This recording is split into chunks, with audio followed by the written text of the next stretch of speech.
નમસ્કાર મિત્રો, ગ્રેટ ભાવનગર ચેનલમાં આપનું સ્વાગત છે। જો અમારા વિડીયો ગમે તો વિડીયોને લાઇક કરજો, શેર કરજો અને અમારી ચેનલ સબસ્ક્રાઈબ કરજો। આજના વિડીયોમાં આપણે જોઈશું બગદાણા મંદિરના સંપૂર્ણ દર્શન અને ભોજનશાળા તથા અન્ય વ્યવસ્થા। કાઠિયાવાડના જાણીતા સંત બાપા બજરંગદાસ અને એમની તીર્થભૂમિ એટલે બગદાણા ભાવનગર જિલ્લાના મહુવા તાલુકામાં આવેલું છે। ભાવનગરથી 80 કિલોમીટર અને તળાજાથી 30 કિલોમીટર દૂર આવેલું છે બગદાણા। ગાગર જેવડા ગામમાં સાગર જેવડા સંત એટલે બાપા બજરંગદાસ અને આ છે એમનું મૂર્તિ મંદિર। તેમના 4 મંદિર છે આ આશ્રમમાં। એમાંનું આ પહેલું એટલે મૂર્તિ મંદિર, જ્યાં બજરંગદાસ બાપાની મૂર્તિની સ્થાપના કરવામાં આવી છે। સંગેમરમર એટલે કે આરસ પથ્થરમાંથી બનાવેલું સુંદર મંદિર છે। દરેક સ્તંભ કમાન કોતરણી યુક્ત છે। નકશીકામ એટલું સુંદર છે કે મંત્રમુગ્ધ થઈ જવાય। કમાનોની કોતરણી, સ્તંભ પરની ઝીણી ઝીણી કોતરણી અને મંદિરના દરેક ભાગમાં કલાત્મકતા દ્રષ્ટિગોચર થાય છે। મંદિરની સામે ખુલ્લા મેદાનમાં પ્રવેશદ્વાર અને ધર્મધજા લહેરાતી તમે જોઈ શકો છો। સમગ્ર પરિસરમાં વૃક્ષોની હરિયાળી ખાસ તમને નજરે ચડશે, કારણ કે બજરંગદાસ બાપા પર્યાવરણ પ્રેમી હતા। વૃક્ષોનો ઉછેર કરવો એ એમને વધુ ગમતો અને એટલે જ મંદિર પરિસરમાં ઘટાદાર વૃક્ષોનું વૃક્ષારોપણ કરવામાં આવ્યું છે। અને દર વર્ષે આ આશ્રમની ટ્રસ્ટની પ્રવૃત્તિઓમાં વૃક્ષારોપણની પ્રવૃત્તિ પણ ખાસ હોય છે। દર વર્ષે ચોમાસા દરમિયાન હજારોની સંખ્યામાં આસપાસના વિસ્તારમાં વૃક્ષારોપણની પ્રવૃત્તિ ટ્રસ્ટ દ્વારા કરવામાં આવે છે। તમે જોઈ રહ્યા છો કે પથ્થરમાં કેટલી સુંદર કલાત્મક કોતરણી કરવામાં આવી છે। આરસ પથ્થરમાં કરેલી કોતરણી જોઈને મંત્રમુગ્ધ થઈ જવાય। સમગ્ર મંદિર પરિસર કોતરણીથી શોભી રહ્યું છે।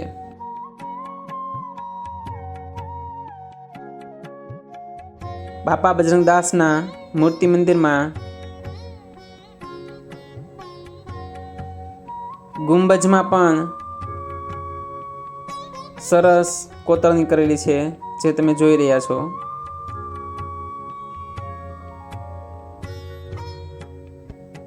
કોતરણીથી ભવ્ય ઘુમટ શોભી રહ્યો છે।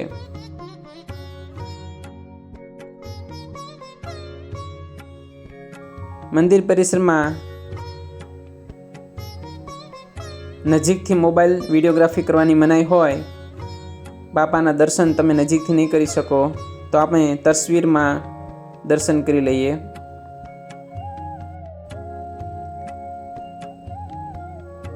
ઉપરના માળે રામજી મંદિર આવેલું છે। મંદિરમાં બજરંગદાસ બાપાના મંદિરના ઉપરના માળે રામજી મંદિર આવેલું છે, જ્યાં રામ, લક્ષ્મણ, જાનકીની મૂર્તિની પ્રતિષ્ઠા કરવામાં આવી છે અને ડાબી અને જમણી બાજુ ગણેશજી અને હનુમાનજીની મૂર્તિની પણ સ્થાપના કરવામાં આવી છે।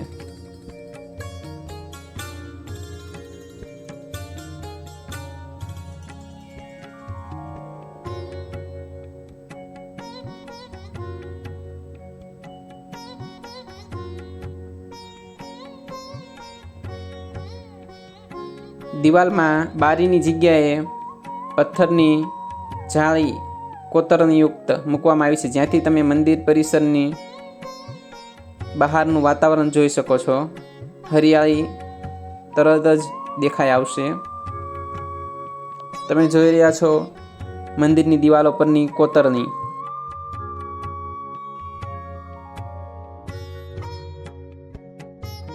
બહાર નીકળતા જ હરિયાળા વૃક્ષો નજર સામે આવશે। હરિયાળી જોઈ આંખોને ઠંડક થાય છે। પ્રાકૃતિક વાતાવરણ અહીંનું ખૂબ જ સુંદર છે।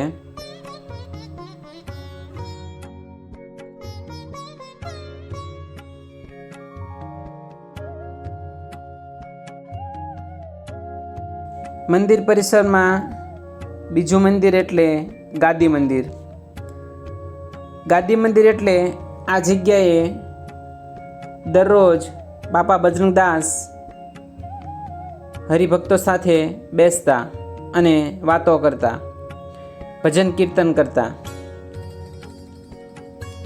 અહીં રોજ તેમની બેઠક થતી ધર્મપ્રેમી ભાઈઓ બહેનો સાથે, અને એટલે જ આનું નામ રાખવામાં આવ્યું છે ગાદી મંદિર.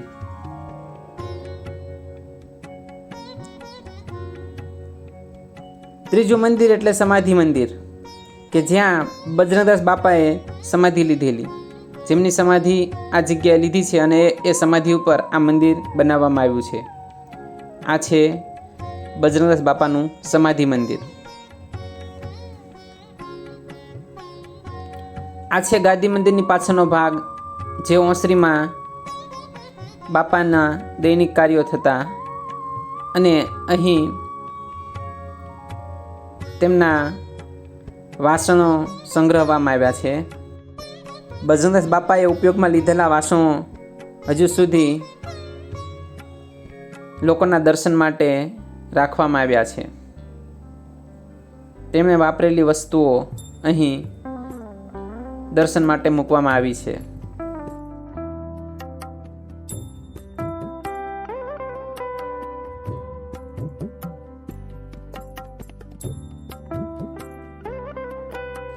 નવનિર્મિત મંદિરની પ્રતિકૃતિ પણ અહીં મૂકવામાં આવી છે. આ છે બજરંગદાસ બાપાનું ધ્યાન મંદિર, કે જ્યાં વડલા નીચે બેસી અને બજરંગદાસ બાપા સમાધિમાં લીન થતા, પ્રભુનું ધ્યાન ધરતા. હરિયા વૃક્ષોની વચ્ચે અપ્રતિમ શાંતિ મેળવી શકાય એવી આ જગ્યા છે.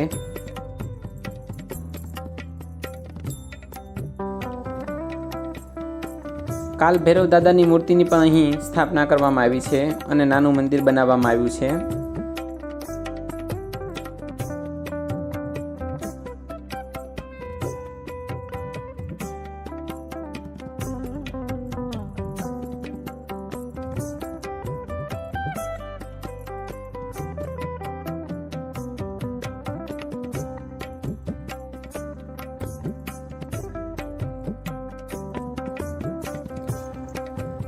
અન્નપૂર્ણા માનું પણ નાનું મંદિર બનાવવામાં આવ્યું છે અને સુંદર મૂર્તિ સ્થાપિત કરેલી છે. આ છે અહીંની ભોજનશાળા.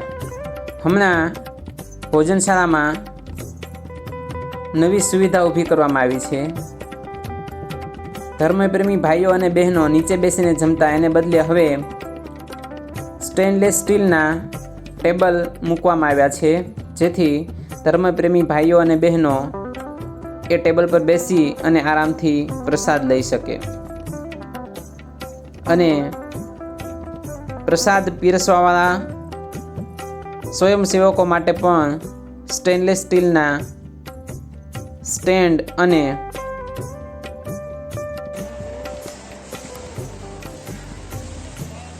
પૈડાવાળા કાઉન્ટર ટેબલ, કે જેનો ઉપયોગ કરી અને સ્વયંસેવક ભાઈઓ અને બહેનો આરામથી અને ઝડપથી પ્રસાદ પીરસી શકે. તો આ નવી સુવિધા, નવી વ્યવસ્થા હમણાં જ શરૂ કરવામાં આવી છે. આથી આવી ભોજનશાળા કદાચ ગુજરાત કે ભારતમાં પહેલી છે કે જ્યાં પ્રસાદ માટે આટલી સુંદર વ્યવસ્થા કરવામાં આવી હોય.